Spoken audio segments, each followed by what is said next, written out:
This is my house.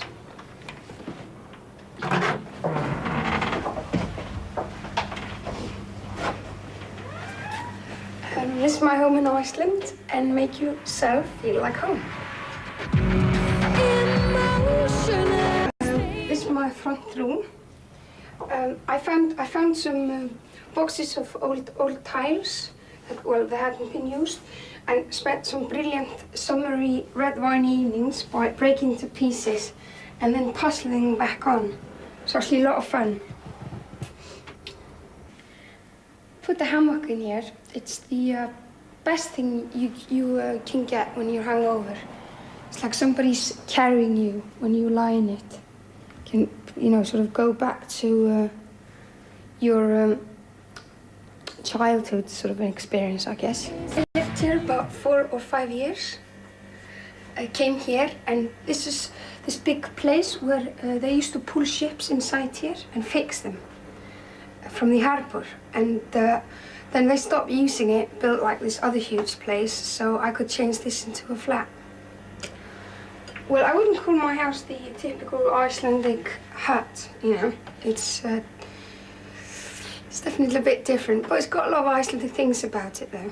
I think, in a way, it's probably the most Icelandic house in Iceland. The other Icelanders haven't just sorted that one out, It's very hard and solid and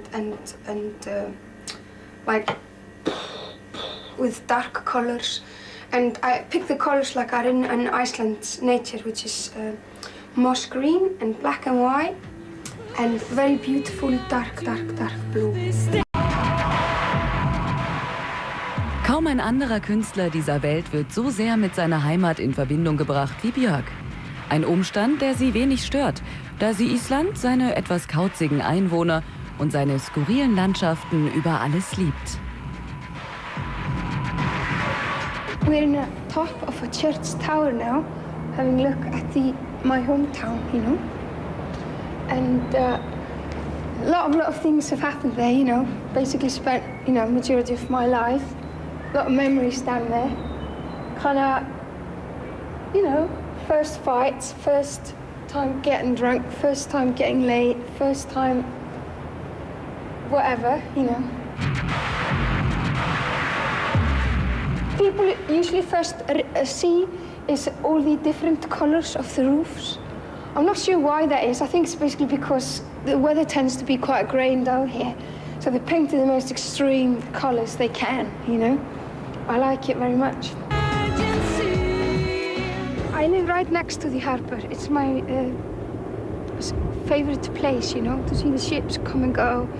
And just the option of knowing about all the space in front of your window. Even though you don't exactly go and sail away, it's just a nice feeling that you can fake your little mind that you actually can if you get enough. It's a certain sort of every time you walk towards an ocean and stand by it, you kind of can tune everything back to point zero. We've got 250,000 people here, and we've got 400,000 sheep, and we're not really sure what to do with them. They're really happy here, and we get more and more of them every year, and we can't even eat all the meat that comes off them. We have to throw it in big piles and burn it. It's pretty pathetic if you ask me. And then of course they got all this wool on them, and we wear woolen sweaters traditionally, and them stocking and them socks, which I think are great. But then I think people are trying to sell more Icelandic wool items, making them a bit fashionable, pink and stuff, We're now in front of a library, which used to be this house that was built for the rich people in the middle of the century. And they would live here, And then it got changed into a library. It's quite a cuddly place. It's got a lot of chairs, and you can hang out there for ages. And, it's just a very kind of natural thing for people here to read. Storytelling has always been the form of expressing yourself here in Iceland. The first people are supposed to have come here 874. And ever since then, that was kind of the only form. So if you want to look at something called Icelandic musical tradition or Icelandic painting tradition or Icelandic dance tradition or sculpture or basically anything art except literature, it doesn't really exist until this century. I came here a lot when I was a kid, you know, and it's like even more, I would say even more common to deal with books and stuff like that here in Iceland than to deal, for example, with rock music or something like that.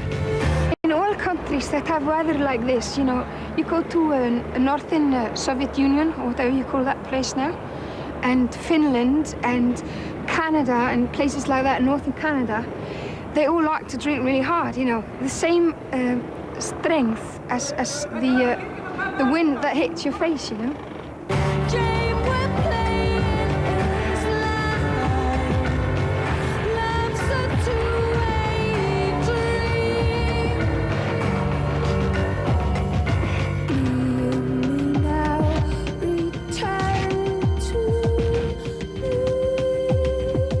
When I was a teenager, we formed this label that was against the big labels here, and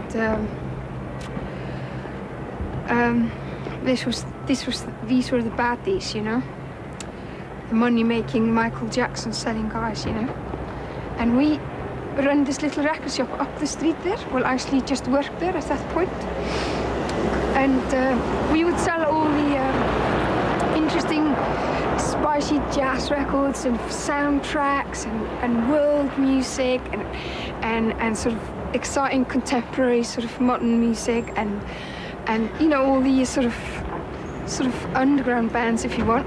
Is it still there, the shop? No, well, of course, got bankrupt because they made all the money, we didn't. This is the Parliament building in Iceland. It's built 1881, but one of the most important points in Icelandic history is that we formed Parliament, outside Parliament, in 930, which is the first one in the world, and everybody had a say. The whole nation had a say with making decisions. So it was a bit of an anarchy, not completely because they had slaves, but pretty close.